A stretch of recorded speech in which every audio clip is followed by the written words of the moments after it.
Greetings, brothers and sisters from the four corners of the world. I hope everyone is having a blessed and prosperous evening, afternoon, and morning in your respective lands. All right. Behind the scenes, strings attached. And I know I haven't done this lesson in over almost a year now, right? So here we're coming on part nine. And you may wonder, why am I going back into this because if you watch the Malcolm X Effect, I said that we would eventually do Save Yourself series, and so in order to save yourself, we must first finalize what's behind the scenes and cut those strings that are attached. All right. So we've done quite a lot of parts here, like I said, right? And we really, and just to give a very soft review, from this point, we have also finished the spiritual warfare series, Praise the Most High. And we've broken down so much things, all right, from that spiritual warfare. We'll just break down just a few things, right? From spiritual warfare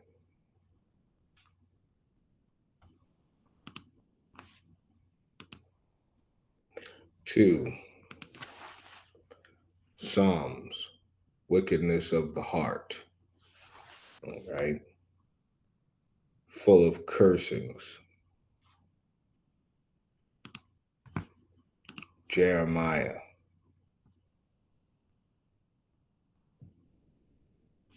having those vain thoughts within the body, right? Ecclesiasticus, and we touched a lot on Ecclesiasticus. Guarding your heart from others, making sure that your heart is aligned with yourself. But in order to align your heart with yourself, you must align your heart with the Most High. Lest you go about the broad path thinking that you're actually on the straight. Okay, so we must correct ourselves with accountability, right? So that we can return to that straight and narrow path. And,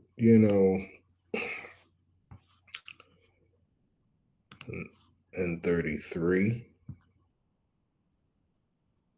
we saw that understanding is key, but preparing what to say, thinking what we do, think, and controlling what we think, preparing ourselves as to what we're going to do and what we're going to say, our reaction. These are some of the things we went over in the previous lessons. And we ended it upon Ecclesiasticus 28.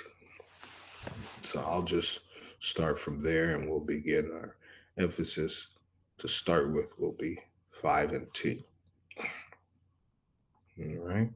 So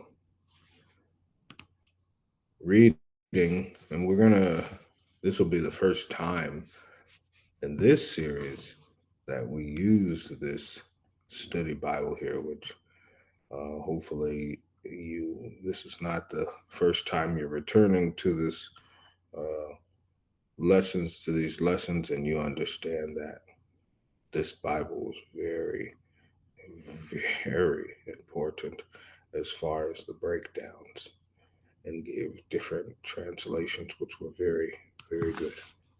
All right. I forgot I could go to the side here.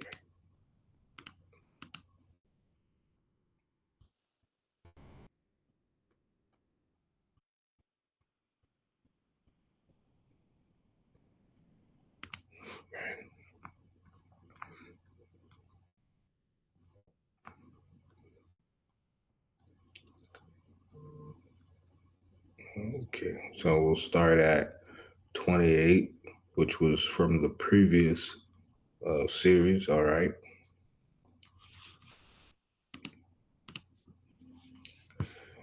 In 28 and 13, we'll start from right here. Okay, on the left side, it reads a curse on the scandal monger. You see the whisper here and the double tongue, scandal monger. And the deceitful, he has ruined many who lived in concord.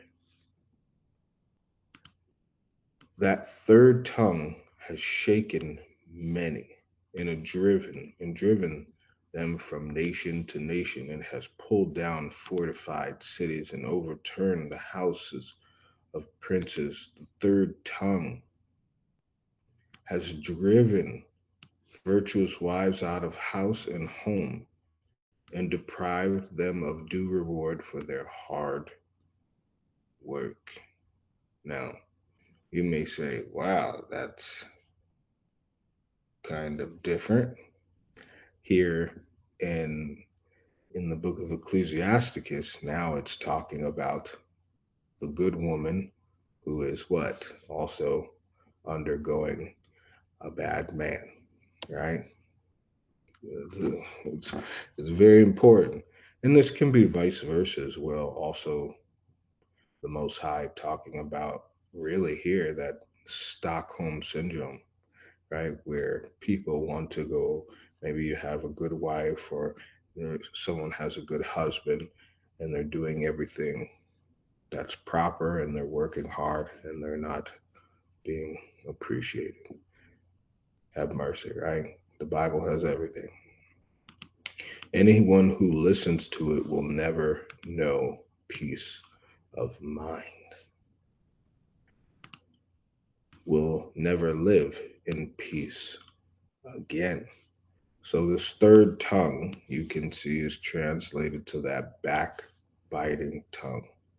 Notice how it tears apart homes. And really, we can start from here, right? That scandalmonger, deceiver, and deceitful goes against and ruins the lives of those who live in concord, right? And so we look at this agreement with persons, union and opinions, okay? Agreement, hearts together. So what does scandals and deceit do? What does backbiting seek to do? What does the whisperer seek to do?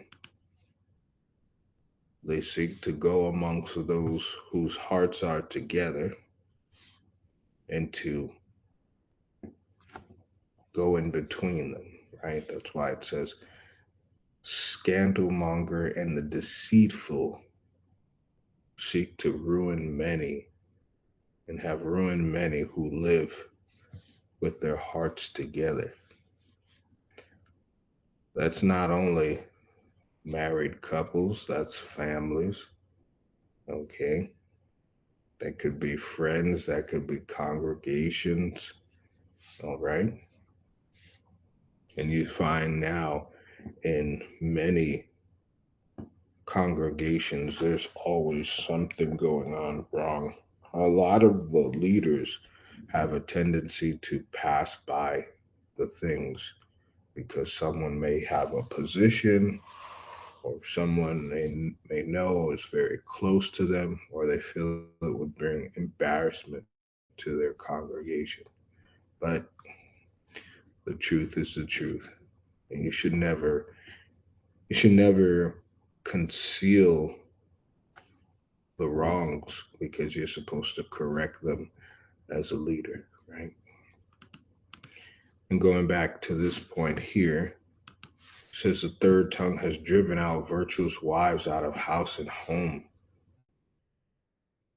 and deprived them of the due reward for their hard work. And this can go two ways because when a lot of people think of women and get togethers, and a lot of people see the worldly women, there's always a bitter woman who can't find A person who, a husband, and they find maybe a few in their group and they're talking them and they're giving them, girl gossip, I guess they call it, or whatever the case is. And they're talking about how a man should be and what they want their man to be and how the woman should be treated by the man, but yet they don't have that relationship. And so this also can be how women allow other women, other bitter women, other unrighteous women to talk them out of a good house and home. And this can also be on the other side where the virtuous wives work hard and the men talk them out of their hard work. Now, keep in mind, the virtuous wives, it says the third tongue has driven virtuous wives out of house and home and deprived them of their due reward for their hard work. Now, keep in mind, the virtuous wives' reward comes with staying and being within that house and home. Once they leave, they are deprived from their hard work because now they have to start all over. All right. What is work, right? Think about it. When we sit there and think about work as a whole, people will go to their eight to six, 9 to 5, right? But why does the Most High say that uh, a backbiting, a third tongue drives out virtuous wives and they are deprived from their reward? Because when you go to work, you work, and then at the end of the day or at the end of the month, you see a specific outcome, right? And so now you get to smile. Even the Bible tells us a man in Ecclesiastes, a man should be happy about his work, about what he does, right? So when we go and think about that, now the virtuous wife, she ends up leaving the home not seeing what her labor has what her family has a positive outcome that her labor has done for her family, right? For her husband, for her children, it could be for, cousins, it could be for whomever, sisters, it could be for anyone that she's friends with, right? So this is what it means to be deprived out of that reward. Okay. See, to take away, to strip. So Satan's goal is to get homes separated. And we went over this on numerous occasions.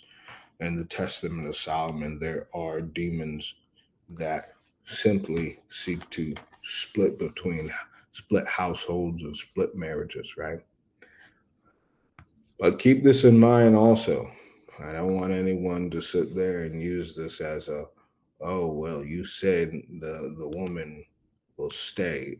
Please, sisters, if you are in a abusive situation, right, understand that you will be deprived of your work, okay, regardless of, because even Ecclesiasticus tells us, do not good to the sinner. And it's not going against Christ, but what it means is that you have to understand that the sinner is different from a repentant sinner. Okay. A sinner is someone who continues. A repentant sinner is someone who struggles, but then has help or may not have help, but still has the willpower, and the heart and the courage to conquer that sin. So they sin no more. Okay, so being around a woman can be virtuous and start a marriage with virtue, right? And then be worn out because she's getting beat upon and things of this nature, right? Or maybe, someone doesn't see eye to eye with their lifestyle. There's many people who live like this, right? I'm not knocking anyone, but understand that let's just understand it in basic terms, right? Let's say someone is married for, let's say, 10 years, okay? And you get married for 10 years. So both the husband and wife should be able to look at themselves and then one another and see what they have accomplished. Okay? This is not just and if you're thinking financially is not even a part of this equation. What you have accomplished physically, what you have accomplished spiritually, what you have in spiritual should be the first, right? Spiritual, what you have accomplished spiritually, what you have accomplished physically, emotionally, like this, right? So, and then you sit there, and some people, and that's how you know that you will be deprived of your reward and the hard work because if there's always going to be bumps in the road in marriages and friendships, right? But if you do not see any spiritual growth, because it's ultimate, the ultimate goal is the spiritual growth to be ready for the return of Christ, and or if people don't make it to that point, and or to be standing in humility and in righteousness when we face judgment day before the most high in Christ, right? So if your spiritual attributes do not grow from that point, you understand that, okay, I'm being deprived of something. I'm being deprived spiritually. A lot of times in this world, a lot of the women look at being deprived as financial means, right? And so, or emotional means. And I'm going to say this, being in the truth is kind of like an emotional roller coaster, if you will, because every day poses a new challenge. And that's normal. Every day poses a new challenge. You see, the Most High never said your days would be the same, but what he did say is he would never change. So we may wake up on the wrong side of the bed. Maybe we're a little upset. Maybe we may wake up extremely hungry. Maybe we may wake up, sleeping on the wrong side of the bed. Maybe we didn't get sleep that night. Maybe we slept the best in our lives. You know, the days change, but the Most High does not. So the emotional part, that's being in the truth is an emotional roller coaster that you have to be able to manage, right? And you're still on that straight and narrow roller coaster, right? And it's straight and narrow, but you're going to have those bumps in the road. You're going to have those big dips and the drops in the roller coaster. And then you're cranking up all the way. And then you're going to have that drop where you're like, ooh, I just feel like I'm about to fall out of this seat, right? But it's the Most High whose words, whose heart, whose mind, whose actions, whose love, whose mercy that never change, right? But it's us as the creation. We change. So the emotions and the finances are not what is going to keep someone, and it shouldn't be. What should keep someone in your life, whether it's a friend or spouse, someone helping you on this journey, or you just walking on the journey with the person, is spiritual growth. Evaluate, brothers and sisters. Here at the Journey of the Remnant, we've spoken so much about acknowledgement and evaluation. See what you have grown through. See what you were from that 10 point to now. If you were just in the truth, maybe for 5 years, see how you started and see where you are now. You know, and a lot of people don't think of this, and it's not necessarily always, oh, when I start this truth, I'm looking for what the Most High can give me. That if and spiritually, right? Because some people say, oh, it wasn't till I found the Most High, till I got, this business, or I did this, or I did that. That's not a part of the spiritual. That's the physical. Okay. Now, if you happen to find your created purpose, now that's spiritual because that will manifest into the physical and so forth and so forth. But understand, brothers and sisters, the spiritual is the most important. Do you know the Bible more? Do you remember it more? Um, do you apply it to your life? Can you hear someone's conversation and pinpoint scriptures? Can you watch a movie and pinpoint many scriptures to the movie, or on the news or what have you? Uh, can you discern someone's speech, someone's behavior, their mannerisms, and all these things? Um, are you going through trials and tribulations? And and we may say in this world, and I don't want to talk too much about this point because this will be in my new series, Save Yourself. But in this in this life, we hear so many congregations, so many religions talk about, oh, if God loves you, you wouldn't go through any struggles. And you should actually be very afraid if you don't go through anything.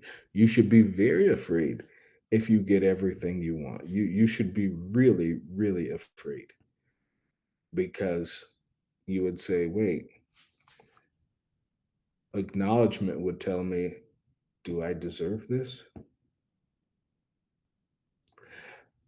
And then acknowledgement would say, well, is this the Most High's mercy? Is it His grace? Which one is it? Or is it just me having to get down on my knees and pray unto the Most High and say, all right, Most High, I done messed up seriously. These are all a part of that spiritual growth. Discipline. Are you more disciplined to read? Are you more disciplined to pray? And we understand demons attack people in their prayers too. Are you more disciplined to hear the Most High? Are you more disciplined, or do you prefer to hear yourself? Because in reality, before we come unto the truth, we all live a scandal mongering and deceitful and third tongue life, a backbiting life, right? And why do I say that? It's either one of the three. It's either scandal, deceitful, or it's that backbiting. And let me bring these into play for you. Backbiting.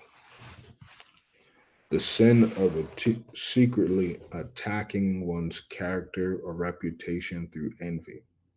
And like I said, it's one of the three that everyone has done. And some people are just as wicked as can be, and they've done all three or two. Okay. Um, and some people have recovered. Praise the Most High. A lot of us have recovered. Okay. But this is backbiting, secretly talking or secretly attacking someone's character or reputation through envy. Notice it says through envy. Okay. Now it did, and that's pretty big, right? Envy, jealousy, rivalry. Okay, to hate. Now this term envy, and this is in Islam, they seek this, right? They use those eyes. It says cast an evil eye upon, right? That's an Islamic term, by the way. Um, But so envy, right? There's always been someone who's been jealous or wanted something or tried to rival. Think about this, right? I can admire Christ, all right? But no one should be envious of Christ. You see, Peter admired Christ, Judas envied Christ. You understand? So Judas wanted praise. Judas wanted followers. Judas Judas would do what you call a tit for tat. Okay, Christ go out to people, Judas went out to people. Christ gathered disciples, Judas wanted to gather his own disciples. It's always a tit for tat. So you'll find these people everywhere as well. All right. And that's what backbiting means.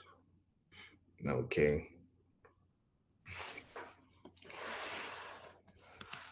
And then scandal.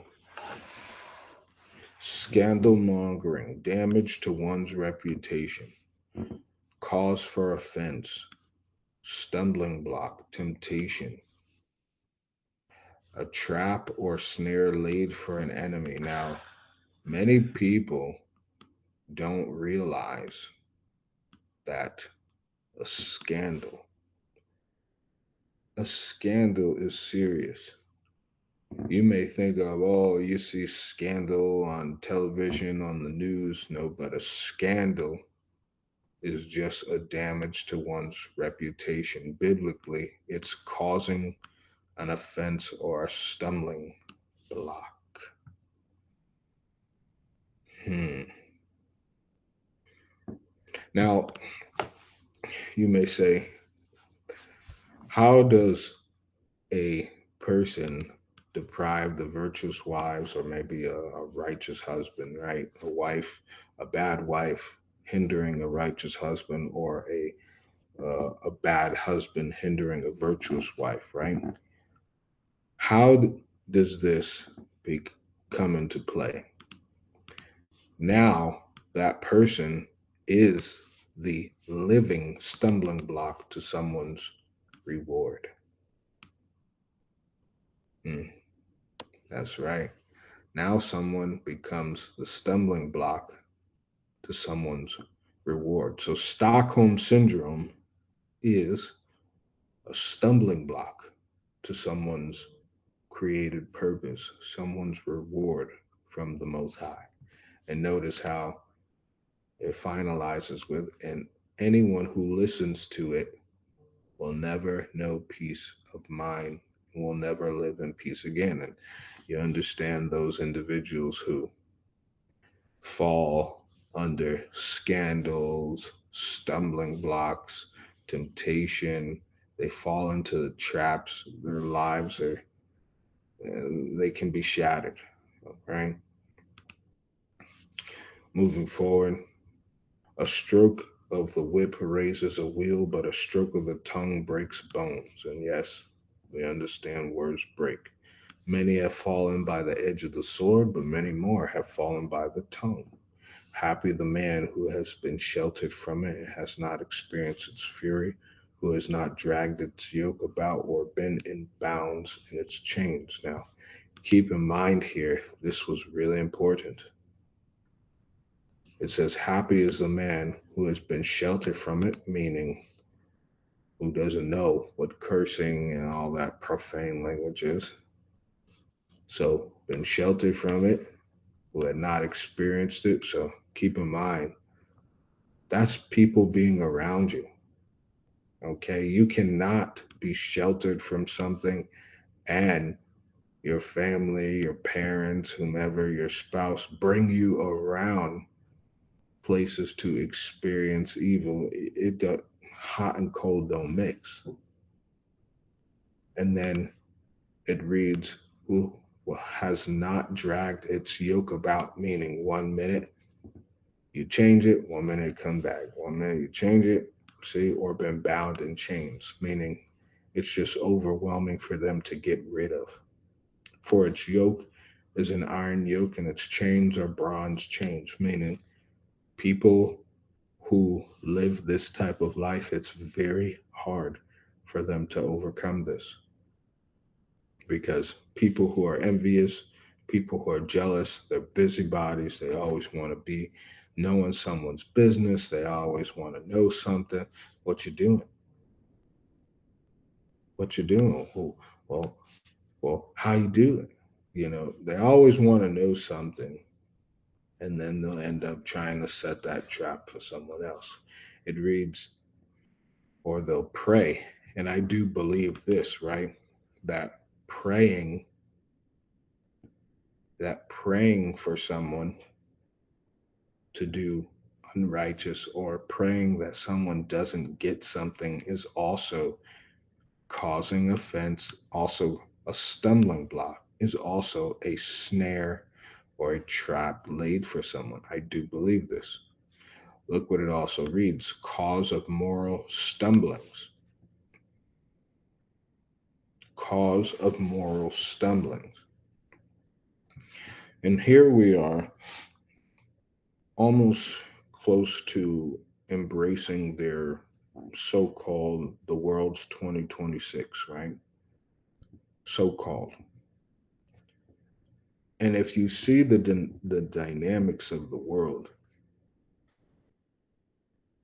it's time to cut those strings. It's time to cut those strings. Okay. Anywho, continuing. The death of the death it inflicts is a miserable death. Sheol is preferable to it. It cannot gain hold over the devout, and they are not burnt by its flames. Remember, the scriptures talks about the tongue is as a flame, correct? And those who desert the Lord will fall into it, and it will flare up inextinguishably among them. It will be let loose against them like a lion. It will tear them like a leopard. Look, fence your property round about with a quick thorn. Lock away your silver and gold, then make scales and weights for your words, and put a door with bolts across your mouth. You take care you take no false step through it, in case you fall prey to him who lies in wait. So, what does this mean? Fence your property, those around you, protect them with a quick thorn hedge. Now, we know what a thorn is, but what is a hedge? It's that fence, brothers and sisters. It's that fence, it's that sheepfold enclosure. So, understanding it's very important also when you do have like a family or a congregation, they understand rules. Why? Because you don't want someone opening that fence. Keep that in mind. You don't want someone opening that fence. Okay. And I've learned this, right? I've opened my fence to help people, and y'all already know by now. So I sat there and I realized, going to Eden, to Oman, I said, man, Most High, man, what is it, that you want from me?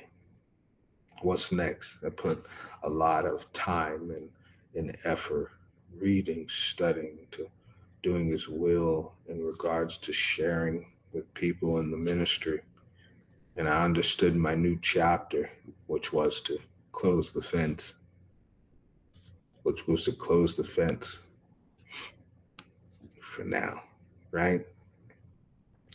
But going back, like I said, it's very important that people in your property understand what this quick thorn hedge is and why it's there.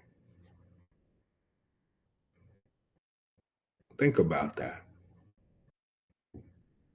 Why is this hedge there amongst you and those who are with you? It could be friends, it could be family, it can be children, it could be someone who's minister congregating, right? It's and a lot of people, unfortunately, in this world, they think of this as, oh, if you have a hedge around the people with you, then you are controlling. Well, keep in mind, Satan is looking for someone to step through it. Keep that in mind. Satan is looking for someone to say, "Oh, it's okay. The Most High got us. We're good." It's very important, and then you can actually match this with the Dead Sea Scrolls, because the Dead Sea Scrolls says when people leave from that minister or that congregation's heads, they're no longer welcome back. Okay. Even and there's also things with people who do things who don't what make scales and weights for their words. People who don't know how to hold their tongue. People who speak what they will. I mean, there's rules for those things as well. Okay. Notice how Satan is opposite. He wants you to speak your heart's desires. Keep that in mind, okay? He wants you to do as thou wilt, okay? Now, let's begin with, and I know you're like, whoa, we're just beginning. Let's begin with Ecclesiasticus 5, all right?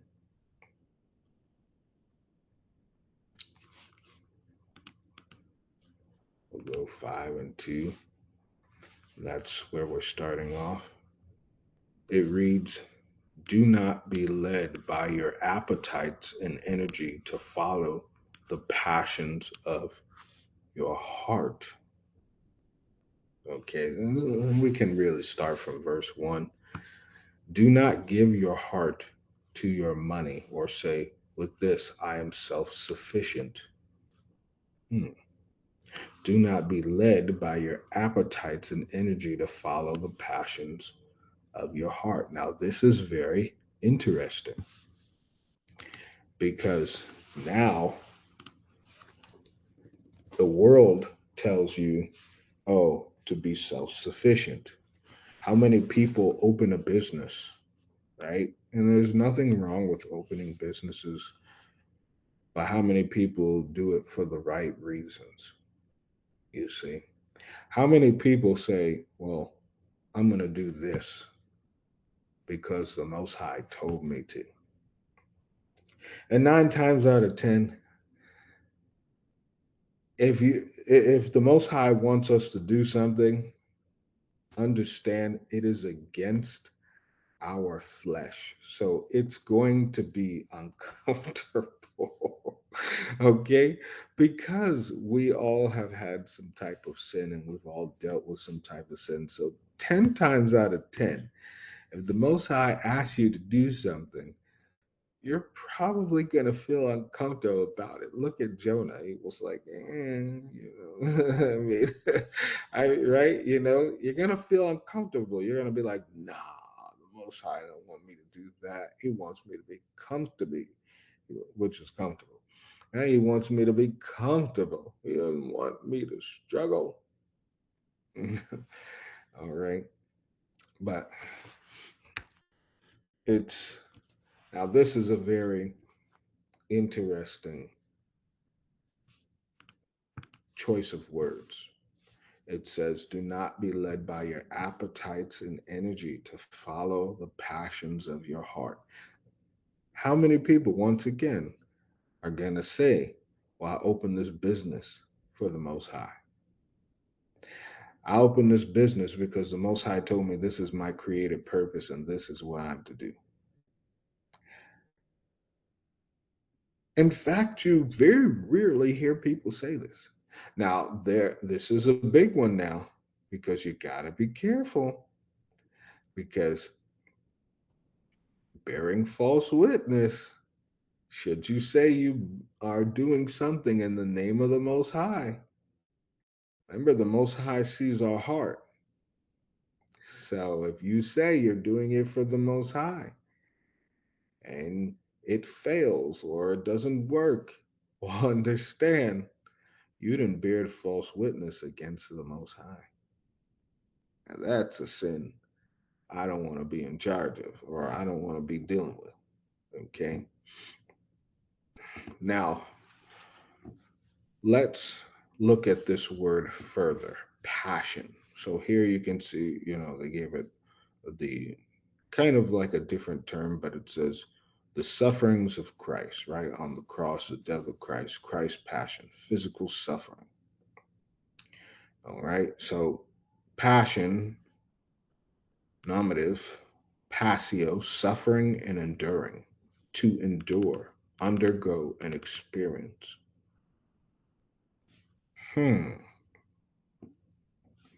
Suffering.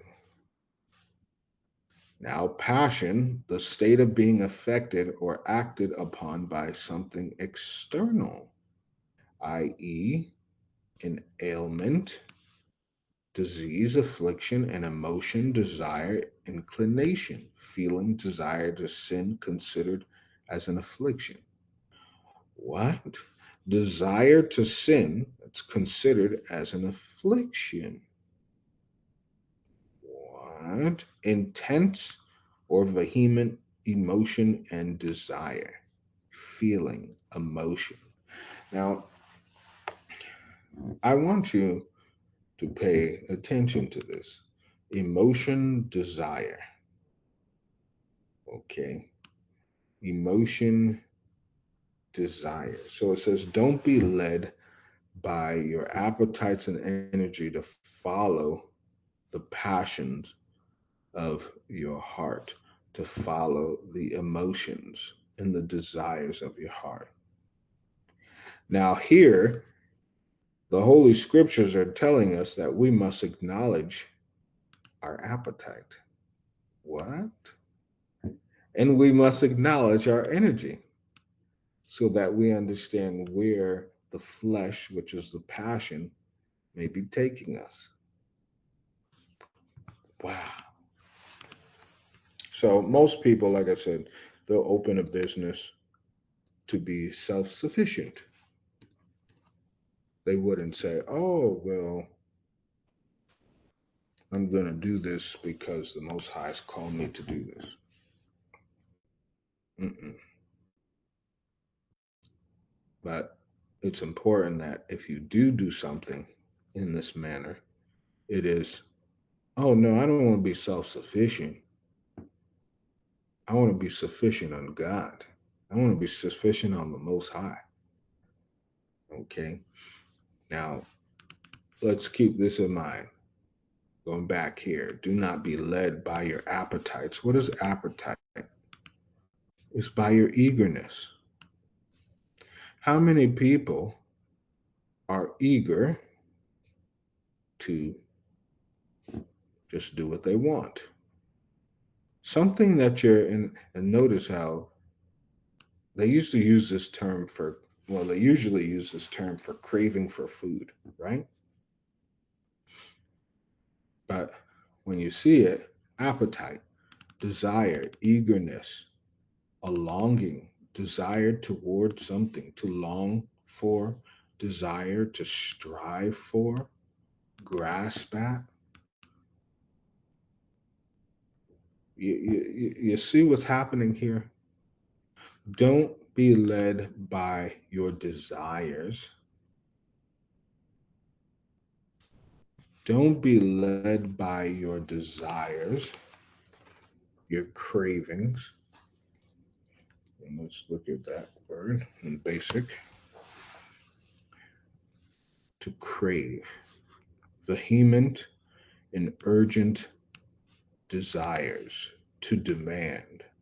Now, perhaps related to craft in its base sense of power, meaning that if you crave something, you feel like it would give you the ultimate satisfaction or the ultimate power.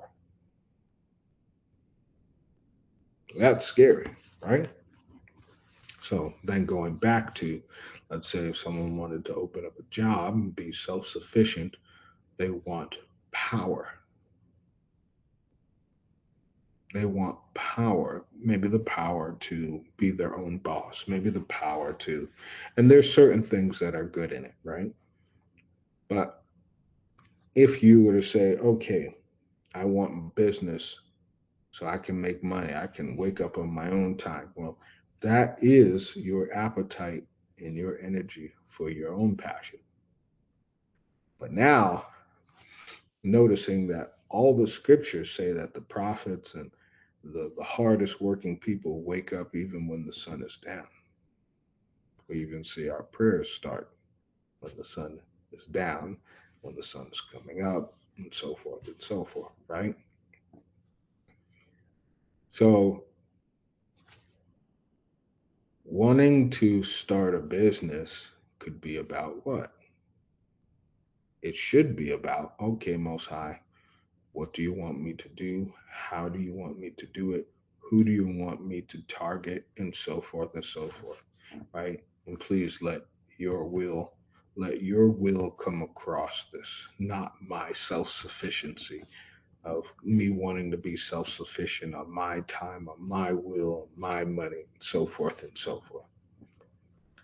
Notice this is really important, brothers and sisters, because we are we are merging right now in a world that many people are not realizing. And when I say many, I'm talking about billions of people aren't realizing that we are in a world of AI. And when I say we are in a world of AI, what I'm referring to is that we literally are just one switch away from dependency or self sufficient. And you may say, but you said not to be self sufficient. You should be self sufficient on the Most High. And when I say dependency, I mean everyone's jobs are being taken by AI. Teaching, cooking, construction, driving, you name it. Sooner or later, you won't have you won't even, I mean, even in doctors and surgeries already have the AI. Sooner or later you'll have airplanes riding just all by themselves, right? You already have at the supermarkets self checkout. Everything was to make people more self sufficient instead of being God sufficient or God or self sufficient on the Most High, right? And so we're changing into a world where if you do not realize this, you will end up walking right into that mark that we all hate, the mark of the beast. But Satan has primed people up for so long. People are even seeing that their degrees are no longer valid in today's society. I saw for America, Babylon, New York is now offering, they offered a woman who they made a wrong procedure on her for her surgery or whatnot. They said, oops, we're sorry. We understand that you don't have enough money for the insurance to cover the cost of things, but what we can do is help you with assisted suicide. Excuse me. It's either you're going to become self sufficient by God meaning God sufficient, or you're going to become world sufficient. And it's very important right now, brothers and sisters, that we cut these strings. Why? Because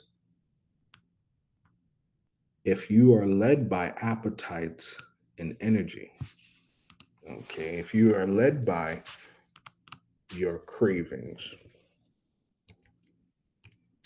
what would you do when the government says there's no more? What would you do when they say, oh, you have to take this, you have to take that? You understand the mark, right? It says, don't be led by your appetites and energy. Now, look what this word energy means: work, business. Now, your appetite is your craving, right? Your craving, your desire. So now we see, don't be led by your desires and your works, to follow the passion in your heart. Meaning, oh, well, I'm going to do this so I can be seen. And that's what a lot of, like, for example, I'm in like fitness and, you know, my degree is exercise science, sports medicine. And I'm looking at all these influencers, and everyone likes them, right? And everyone's saying all the things they can do, and as a person who is more so research and reading based, I sit back and look like, you're missing the whole point. Everyone can't do what you see. Can everyone try it? Yes. Can you get hurt? Yes. But there's only a few set of people in the world who can do such things. And even I question that, because the human body can go so much without spiritual intervention, if you get what I mean, right? So, and referring to possession, referring to Nephilim children or demonic possession, because we even know that demons give people unnatural strength, right? And I sit there and say people are missing the whole point of using the social media for fitness as a proper platform. But that's what, and it's more so based on their desires to, oh, you want to make $5,000, you want to make this, you want to make that, and that energy, their work, right? So, how does Satan guide people by this? Satan, now it's important to understand that we just read previously in Ecclesiasticus 28 that the reward, he's looking to deprive the reward. Okay, so how would Satan deprive a reward? He would give you one. Wait, what? You said, what? How would Satan deprive you from a reward of the Most High? He would give you one. He would give you one based on the things that your heart craves, that your heart desires. Oh, wait, right? That's tough, isn't it? Because nowhere in Scripture have we seen where the Most High has given any prophet what they want until what? They have proven themselves. But in the beginning, and I say this humbly because none of us are like Abraham, Isaac, Jacob, and the forefathers, the prophets, the prophetesses, right? None of us are like them, and we don't even amount to their righteousness. But you see,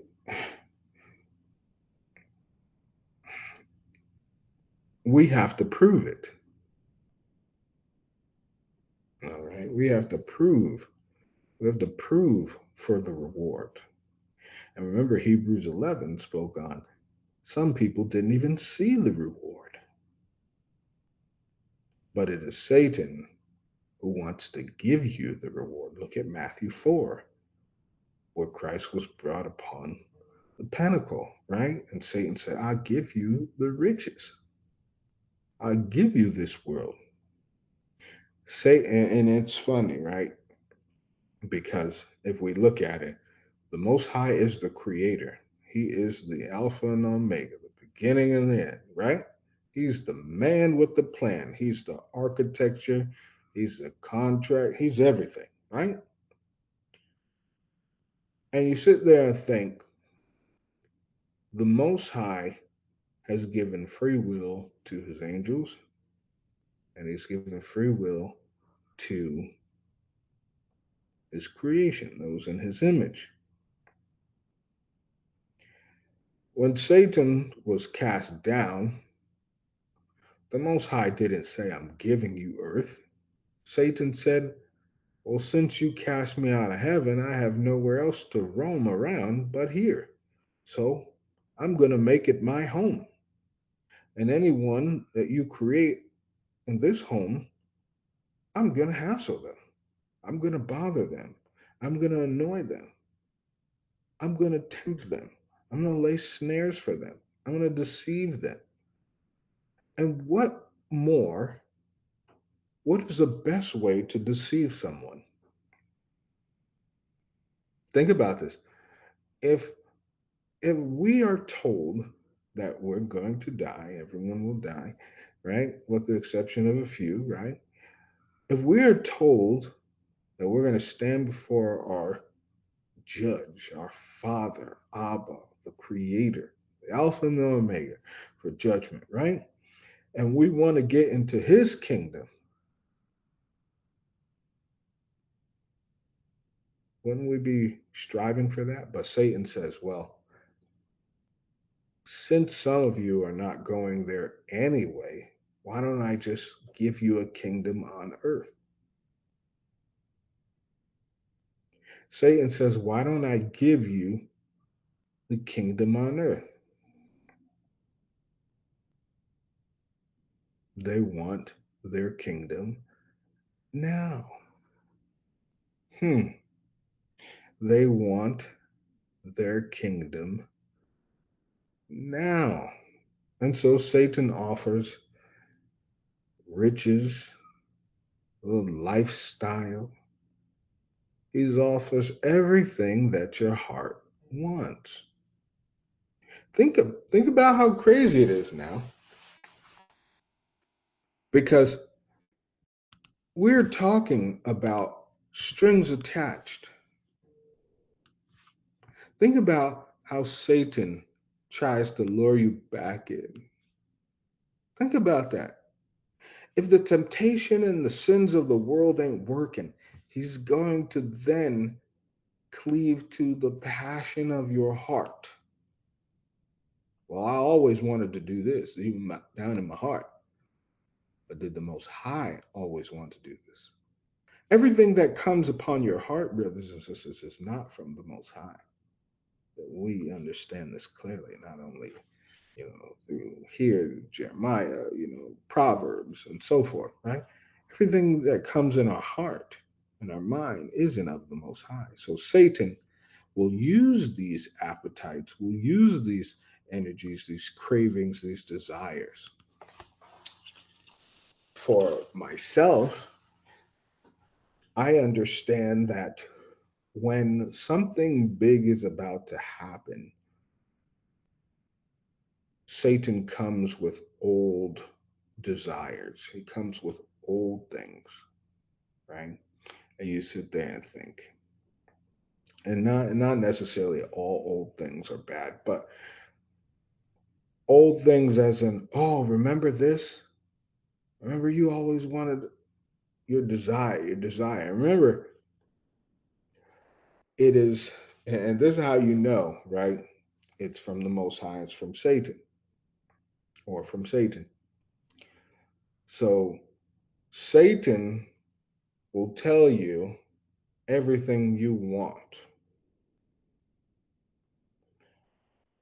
The Most High, and even Satan, will give you everything you want, right? He'll give you things to keep your mind on self sufficiency, thinking that you don't need anything or anyone. But it is the Most High who will say, I'm not going to give you what you want, because what you want would lead you into something bad. I'm going to provide a lifestyle of what you need. I'm going to give you what you need. Because if I give you what you want, and really think, right? The Most High knows our hearts. Now, think about this, right? When you give, when someone hits the lottery, it says, I think it was like 83% or something like that, or 93% of people who hit the lottery waste it in the same year. Showing you that you can give someone their desires and they still end up in the same place. And you see, the Most High does not want that. So he's saying, I get what you may want, what you may crave, but should I give you what you crave, you would never change. You would never seek me, meaning the Most High. You would never seek him. So, how to break free from Satan's control? Don't be so caught up in your desires and your work. It says, don't be led by your appetites, those cravings, and energy, meaning your business, your work, to follow your passion. And I'm gonna tell you this, right? The Most High comes to you and tells you to do a job, 10 times out of 10, it's gonna sound crazy. It's gonna sound crazy. You're gonna be like I said, what? What? Because we haven't been conditioned to live. And when I say we, I'm talking as in these generations, right? Gen Z, millennials, Gen X, baby boomers, so forth and so forth. We haven't been conditioned to react to the Most High's will properly. We've conditioned to eat, work, sleep, eat, work, sleep, eat, work, sleep. That's what we have been conditioned to as a society. And now society is kind of throwing that out and saying, hey, we got AI now. No longer need you to work. This is where it gets scary because a lot of people not knowing what they're going to do.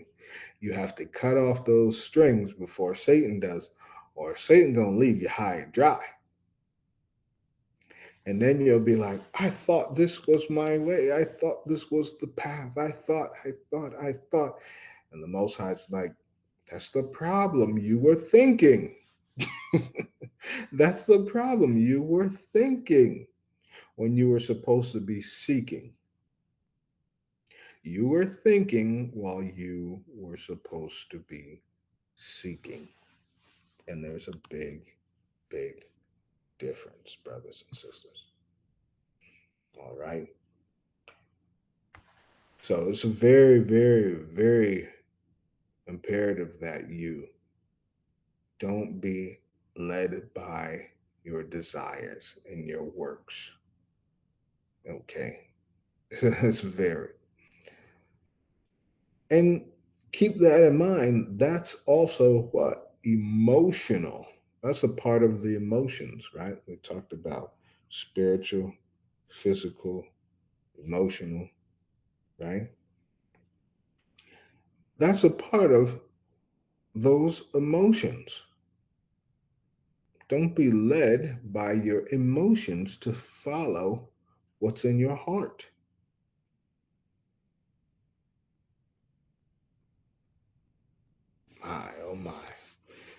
a beaut, right? What a beauty.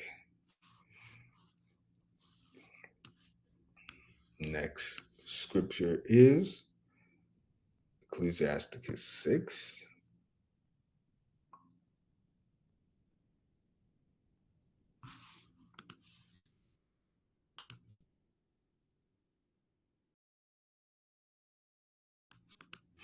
I'm going 32 to 37.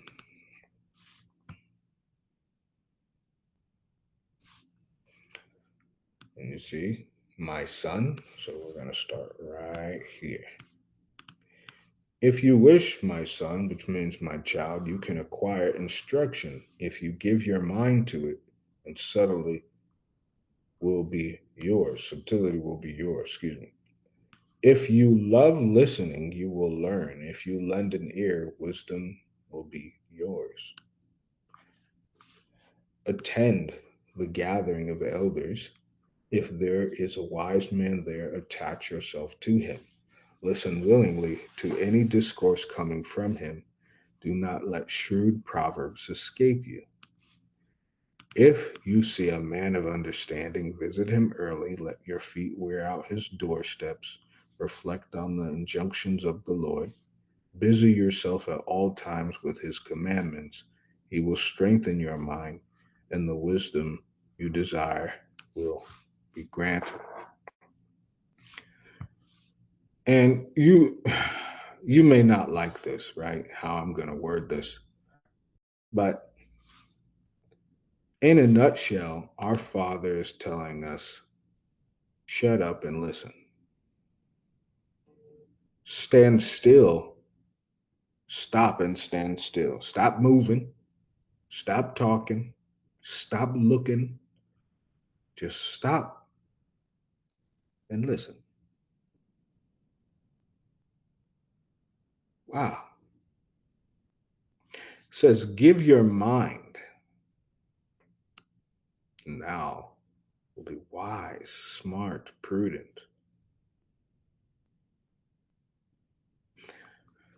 Now, how do we battle Satan? This is how we do it. We do it by listening and really discerning between the two voices and the feelings, right? The Most High wants us to learn. He says, if you love listening, you will learn. If you love listening, that means talking less, you will learn.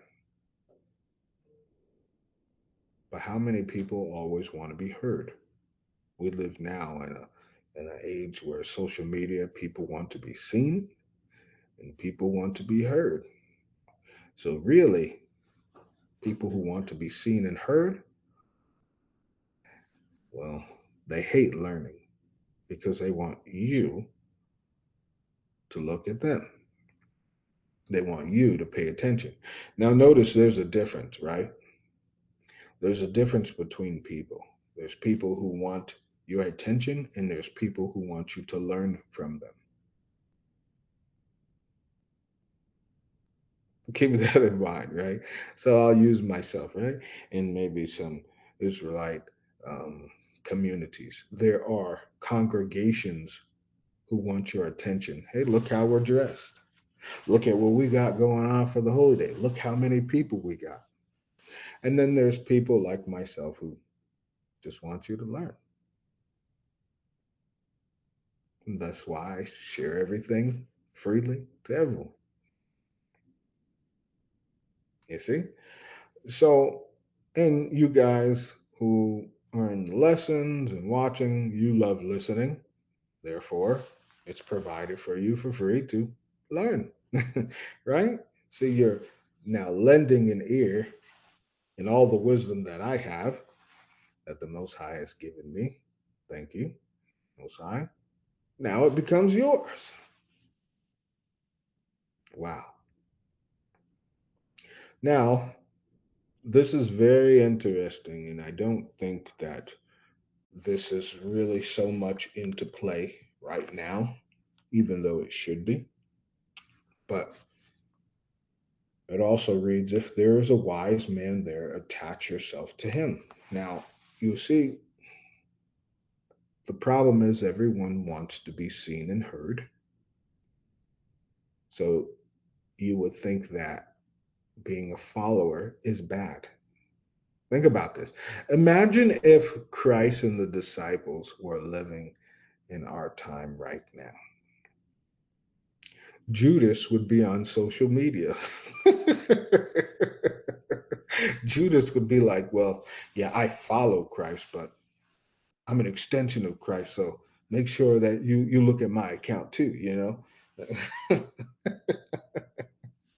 Think about that. No one really thinks about what if the disciples in Christ had a social media? What would it be like? How many people would like, share, subscribe to Christ? Not many at all. Not many at all, unfortunately. How do you cut off these strings that are battling for the mind? How do you do it? This is how you do it. You have to acknowledge. And with this, some people are saying, oh, well, if there's a wise man, and some people, some first thing some people will say is, well, I think I'm pretty smart. I'm in the truth. Maybe people should attach themselves to me. Well, with that being said, when someone has that mindset, you understand what you're seeing is the breakdown of a community. Think about this. In churches, churches, I really want to say they don't really necessarily have the best structure at all, but they have like a blueprint, but they have no structure. And why do I say that is because even the people there, they want to be seen, they want to be heard, all these things. But you see, Judas wanted the attention. He wanted to influence people himself. Peter wanted to learn. Notice the difference. Notice how, and watch this, right? Notice how the disciples asked Christ questions. And this is big for me. Anyone who knows me personally, this is big. How many questions did Judas ask?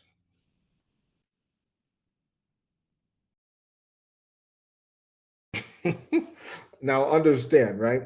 There's a difference in questions. There's a difference between, oh well, you're doing the Passover, right? Or are we doing the Passover, right?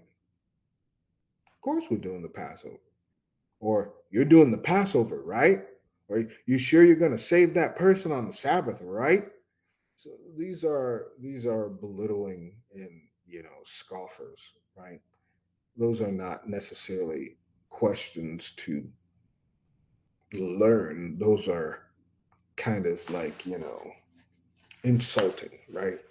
Belittling, demeaning Christ. Notice Peter and the disciples didn't ask these type of questions. People who wanted to get healed didn't ask these type of questions to Christ. So even within the types of questions people ask, but like I said, I don't believe evil people ask questions. I believe they condescend, they belittle. I do believe this. Prideful people do not ask questions. That's why they cannot seek the wise man. That's why they cannot attach themselves to the wise man, because they believe they're all in one. How do you cut those strings? You acknowledge what the Most High has, what purpose He has for you. Now, if you are, let's say, an interpreter of a language, you understand you may not be that wise man that everyone is attaching themselves to, but you now, as an interpreter, are attaching yourself to the wise man, which is the Most High's will, because that wise man needs you to complete the will of the Most High. You see what I'm saying? You see how this works out? So strings attaches also understanding that self-sufficiency is good, but connection through teamwork is magnificent. It's beautiful. Satan, and we saw in the books of remembrance, Satan seeks to what? Isolate. People who like to be far away or alone from people, want to do their own thing. In some ways, some of this is good, but this is just for the wise men and women. For example, Esther, she was alone. She was alone, even though she was a queen. She wasn't always a queen, right? But she was alone. At one point, she was with her people, and then she was separated, right? Moses, he was alone from his people, right? There is, and that's the problem. Satan doesn't want people to acknowledge, because imagine you being amongst a wise man and you thinking you got it all together, and the Most High's like, I'm bringing you your Moses, I'm bringing you your Joshua, I'm bringing you your Caleb, I'm bringing you your David, your Hezekiah.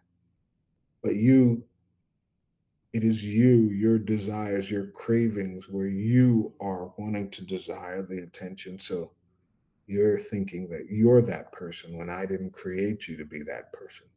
Envy is a serious issue, brothers and sisters. And you don't think Satan understands that when one of these wise men approach someone, that they're seeking to change their life? I'm going to say it like this: everyone is not meant to be a leader. And some people, a lot of people got to follow. And that's okay. That's okay. Because the Bible tells you what? Attach yourselves to the wise person.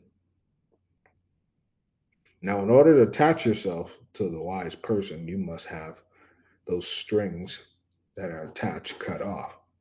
If you seek to attach yourself to a wise man of the Most High, what happens if you're still connected? Satan will just yank you right back, say, you got close, but not that close. That we call, brothers and sisters, tossing to and fro. You can only be tossed to and fro if you are on Satan's strings. You get it? I'll repeat, you can only be tossed to and fro if you are on Satan's strings. If he can yank you and dangle you left and right, back and forward, that's how it works. It reads, listen willingly to any discourse coming from God. Do not let shrewd proverbs escape you. And so, you see, behind the scenes, strings attached, it's really important to understand willingness, accountability, and willingness. How does the Most High want us to do things? He wants you to do things cheerfully with a willing heart. Not, well, here we go again. This is the best I got. No, he wants you to do it willingly.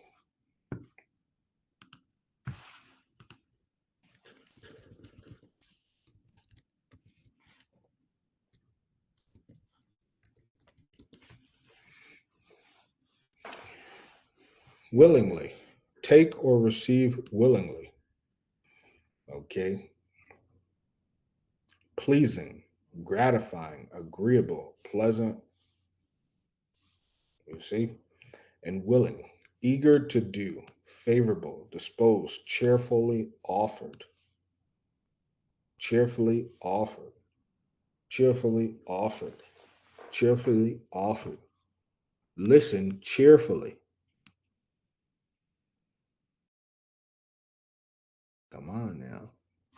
Without hesitation, intentionally.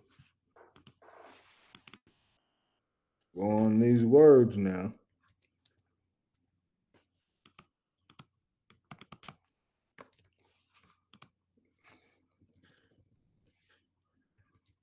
Just look at the root word intent. Purpose. Listen willingly. Listen with purpose. Think about it, right? You're going into a church, right? Or congregation. You're looking to hear the word of God, right? When you're going and maybe I'm talking to someone, right? I know I'm talking to someone out there. Okay. You're going to those congregations. You're going to that church to maybe feel camaraderie with other people, right? But what is the goal? You see what I'm saying? What is the goal? And and and this is true, right? I'm gonna break it down. The goal, aim, purpose, attention, application. But let's focus, right? Let's focus on the goal or the end goal. Every leader should have a goal. Every leader should have a end goal. Uh-oh, I hope y'all follow me here. So you go into these churches, you go into these congregations, you hear these sermons from other pastors, other ministers. You ask yourself, what is the goal of that minister? Not the church, because they're going to put a little, oh, here's our mission statement. This is what we believe. No, I want to hear from the minister, the leader, what is your personal goal and how does your personal goal align with God's will, which is the end goal? Come on now. So, for example, my goal, Minister Yashab, my goal is to reach people who aren't reached. My goal is to give freely what people are being kept away from. That's my goal. That's the goal for me. That's why everything is provided for free.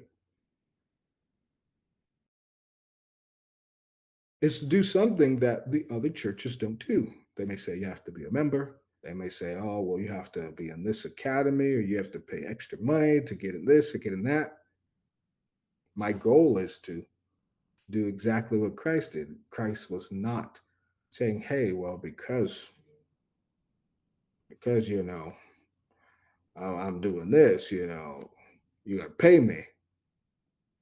Mm-mm.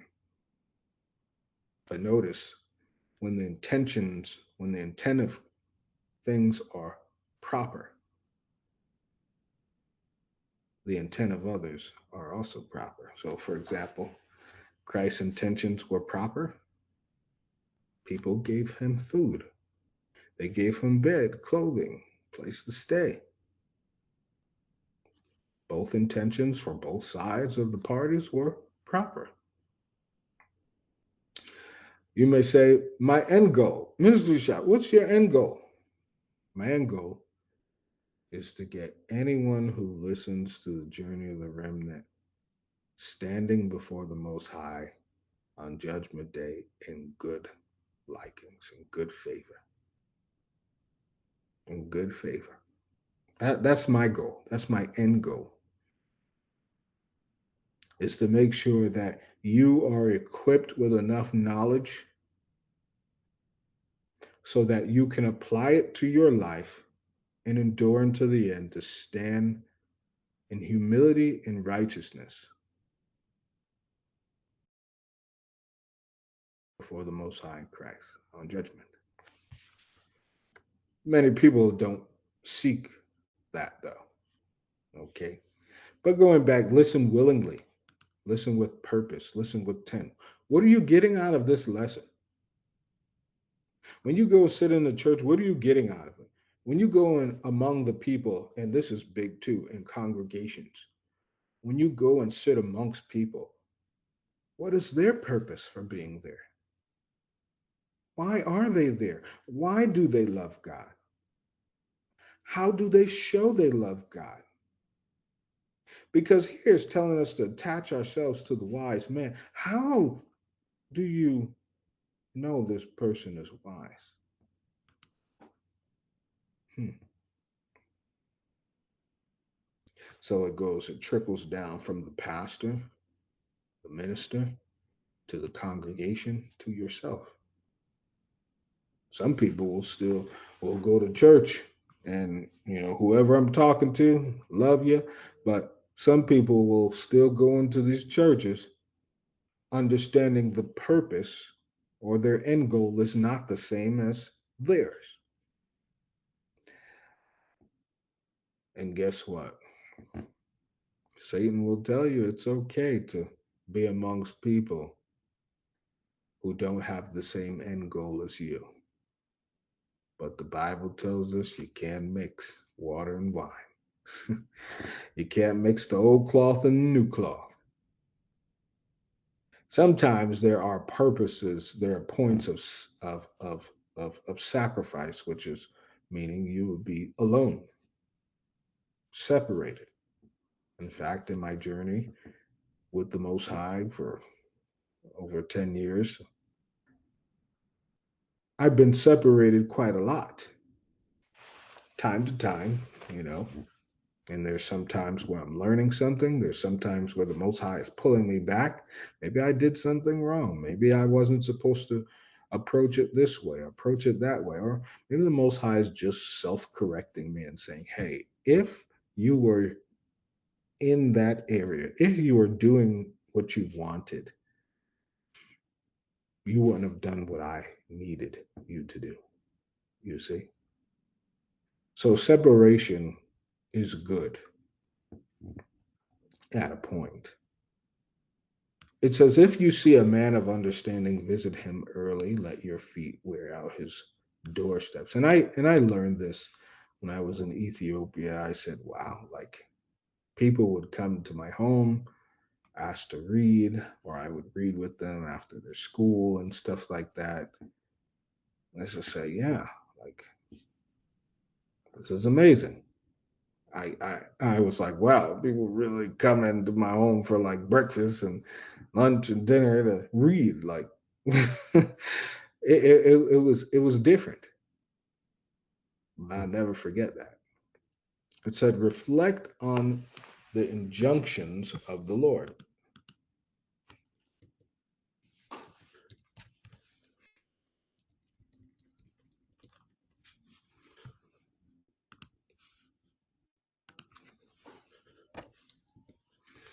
Injunction. You see that? Command. Now, look at this now. Reflect on the injunctions now. Attached to, joined together. So this is telling us once you cut off Satan's strings, reflect on coming together with the Most High. Don't reflect on yourself. Don't reflect on what you see outside. Reflect on how you can come closer to the Most High. Come on now. Reflect on how you can come closer to the Most High. Reflect on what's brought, and look at this: impose, inflict, bring upon. Okay. So it means also reflect on what occurred to bring you to this point. And then you can say, thank you, Most High. And then you can say, man, Most High, I'm so sorry it took me to get to this point of infliction that I had to come to you. This is how we keep those strings off of us. It reads, busy yourself with his commandments at all times. He will strengthen your mind, and wisdom you desire will be granted. That means always doing something good. How powerful is that, though? Always doing something good. All right. And even Christ said, the law is covered by what? By love. If you love the things you do and you love the people you do them to, think about it, right? If I gave someone, a bag of chips, right? And I was like, oh, just take this bag of chips, right? And like, man, you gave it to me pretty rude. You wouldn't want it, right? If someone gave you something in a rude manner. But if I gave someone a bag of chips and says, hey, you want these chips? They're probably gonna be like, wow, why are you being so nice? It's gonna shock them that someone's being nice to them, but they'll want to receive once they see that your kindness is genuine. Oh, come on now, yo. That's how it works. How you do it. How you do it. We're going to Psalms 94, brothers and sisters. Psalms 94:11.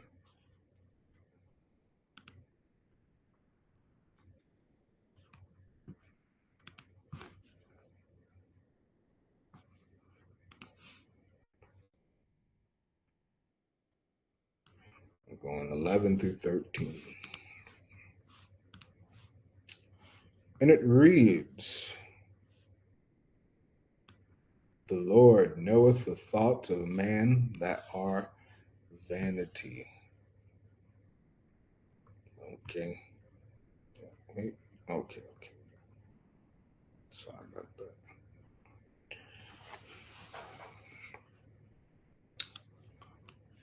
The Most High, the teacher, and I'm going to start from here because it's a little confusing here. The Most High, the teacher of mankind, knows exactly how men think, how their thoughts are a puff of wind. The Most High, happy the man whom you instruct, the man whom you teach through your law. His mind is at peace through times, though times are bad, while a pit is being dug for the wicked. Now, let me keep going. For the Most High has not abandoned or deserted his hereditary people, for verdict will return to righteousness again, and it is at wake all upright hearts. Go stop. Now, check this out. Here, the Most High is saying, I know exactly how people think, how their thoughts are puffed up with a bunch of nothing, just hot air. Think about this. But notice how it says, happy is the man who the Most High instructs and teaches through the law. What will happen to it? Something will happen. His mind will be at peace, though times are bad. What? His mind will be at peace, though times are bad. So, this is also a part of humility, right? Because in order to separate yourself from Satan, you have to do opposite of Satan. Satan did not want to be told what to do. Satan did not want to be instructed. Satan did not want to accept what the Most High wanted. With that being said, if we do not accept what the Most High wants, if we cannot be taught about what the Most High wants, we would never find peace in our minds. You know, some people are always crashing out, they say. That's the new term. They say crashing out, crying, and going all crazy, right? Through bad times. It's a point of reflection. Bad times are a point of reflection. And that's why you'll have peace. But Satan wants you to think this, think that, go here, go there, do this, do that. The Most High's path is clear. All right, here's what you got. Here's what I want for you. Remember what I said, though, before. 10 times out of 10, what the Most High asks us is going to be extremely uncomfortable. It's going to be uncomfortable. You're going to think it sucks at first. You're going to be like, oh, I don't want to do it. Oh, this is tough. Oh, man, I'm scared. I'm nervous. All kinds of things.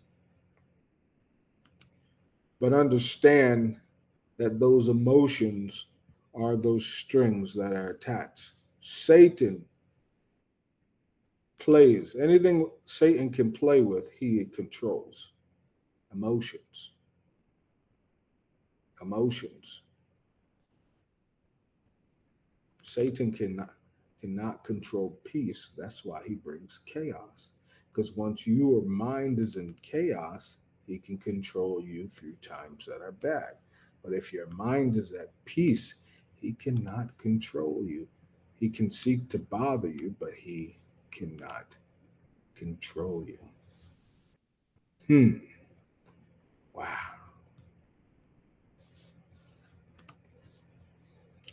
In Psalms 92, brothers and sisters, this is verse 4 through 5. It says, I am happy, excuse me,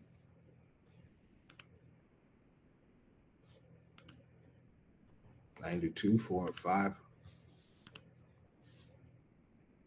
For I am happy at what you have done. For I am happy, Most High, at what you have done. At your achievements, I joyfully exclaim. Great are your achievements, Most High, immensely deep your thoughts. Stupid men are not aware of this, fools cannot appreciate it.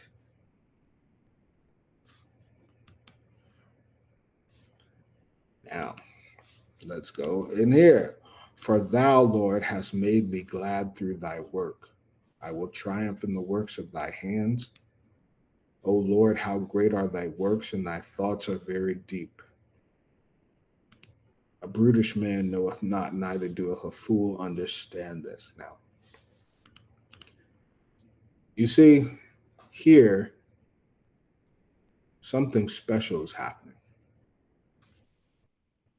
Something special is happening. Here, we see David is saying, Most High, I see what you've done with me, and I want to thank you. Because great achievements, great are your achievements, the Most High says. Great are your achievements. Come on. Satan will have those strings dangling. And keep this in mind, we also learned this, right? New Testament, where Satan goes to blame even Moses to this day. But Most High is not looking at your downfall. Most High seeks to look at what you've achieved. I want you to think about that. Satan looks at the downfall, and the Most High looks at what we've achieved. Now, this word achieve means to perform. In this sense, David is saying, Most High, I can't imagine what you achieved through me. You could have used someone else. That's why it says, stupid men are the brutish, the foolish cannot be aware of this. The foolish think that they're doing something. But the righteous, we understand that, you see, it is the Most High who guides us on this path. You, and brothers and sisters, you have to understand, you cannot be led on the straight and narrow with strings attached. I'll repeat it again. You cannot be led on the straight and narrow with strings attached. Lest Satan, as you're getting ready to end that path, and you're so close, and then Satan pull you right back to the beginning. You got to cut it off. And we're just about there at the end. We're all walking and running on this path, brothers and sisters. And AI is right there. The beast, the return, and the prophecies, and all the wars going on. It's going to get worse. We are right there, brothers and sisters.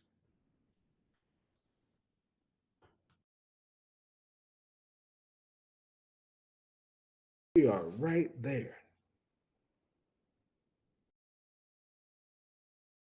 You got to cut it off. You got to cut it off. You got to be able to reflect and see your bad. And that's not Satan when you're reflecting to see your bad and your mistakes. And then you're reflecting to see what the Most High has still done with you and what He wants to do more with you once you continue to cut those strings. Once again, it says the foolish can't understand this. They can't understand or appreciate the Most High's will when the Most High takes control. They can't. It's hard for them.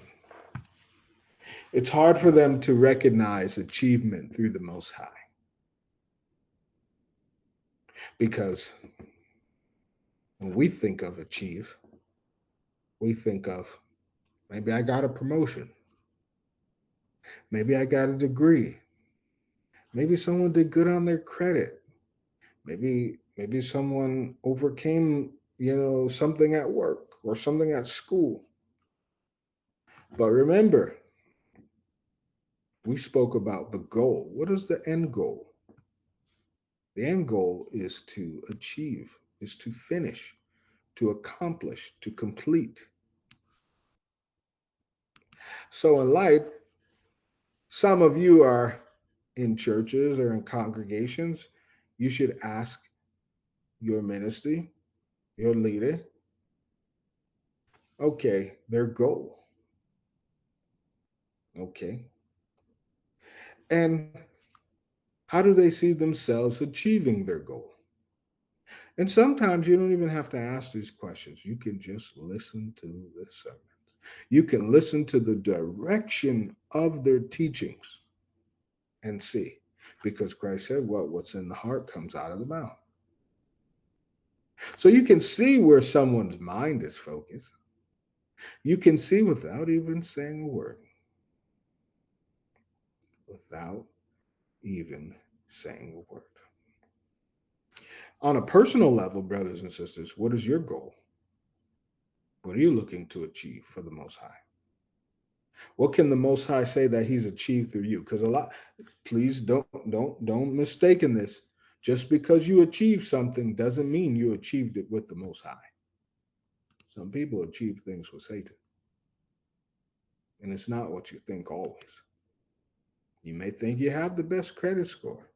You may think you have money saved up. That doesn't mean you are achieving anything with the Most High. Keep this in mind. How do you plan on a personal level? How do you plan to finish the race?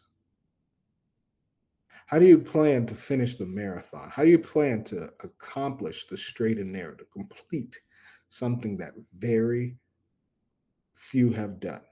Oh, many are called to achieve, to a finish, to accomplish, to complete the straight and narrow, but only few do it.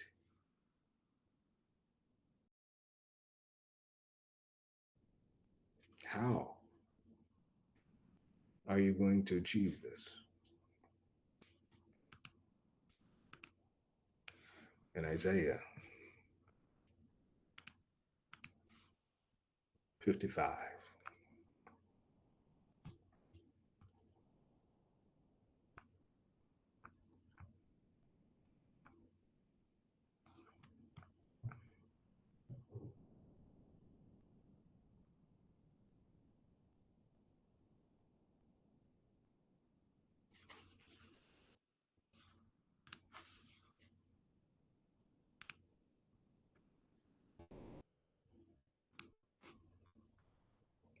Isaiah 55,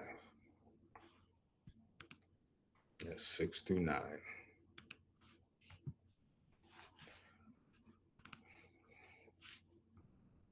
It reads,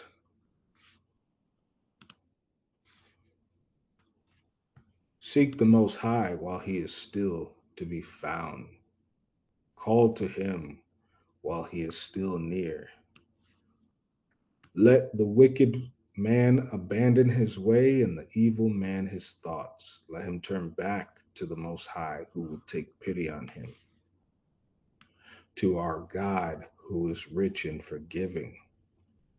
For my thoughts are not your thoughts, and my ways are not your ways. It is the Most High who speaks. Yes, the heavens are as high above the earth, and my ways are above your ways, and my thoughts above your thoughts. Now, you may ask, why did I seek this scripture to end this series? Think about it for a quick second.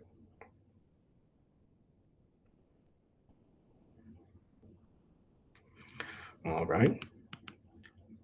So, first things first,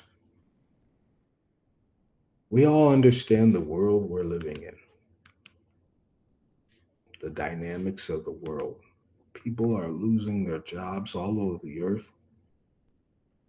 Wars are happening as if it's as if it's as if it's normal. People are starving.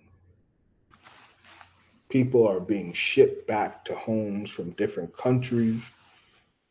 People are dying just to get to other countries.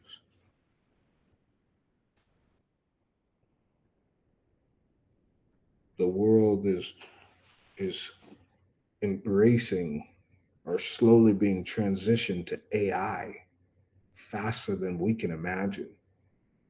And within a few years, brothers and sisters, yes, a few years, a couple of years, we'll reach 2030,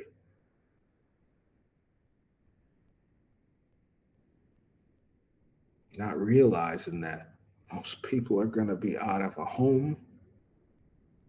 Most people are going to be out of work, food, shelter, clothing. Well, because the world is ending, as we already know. So I share with this last scripture. Satan doesn't want you to seek the Most High. We have a trial phase, right? Think of it this way, and I'm trying to break it down as a parable or, something easily to think of. You know, when you're going for an app on your phone and they give you a 7 day trial, right? They give you a 7 day trial.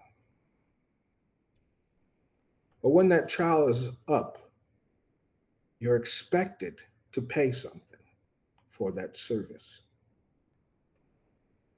And so you see, our trial of mercy is almost up, and we will be expected to pay something. I want you to think about that. We will be expected. That's what it means to seek the Most High while He is still to be found. Because through our trial, he was always to be found. But when it is time, when that trial is over, you see, that's when everything we've learned is expected of us to be at tip-top condition. So seek him while he still can be found. Call to him while he still is near. Cut off those strings. Abandon your thoughts. Abandon the ways that don't allow you to reflect and do good on a daily basis.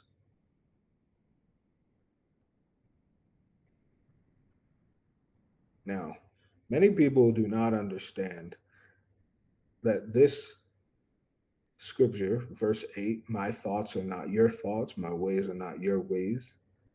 This is so deep. This is so deep. So, for any of you who have been struggling with sin, any of you who have tried to cut off all your strings, but Satan just revealing another string, and it just feels like he's pulling back when you get so close in the relapse and go back and ah, and you move 10 steps forward just to go 11 steps back, and then you go 5 steps forward to go 8 steps back, and then you take 12 steps forward and 10 steps back. This scripture is for you, those people. It says, let him turn back to the Most High, who will take pity on him, to our God, who is rich and forgiving. Semicolon, for my thoughts are not your thoughts, which means what you think that the Most High won't forgive you for, he will. What? Oh, man.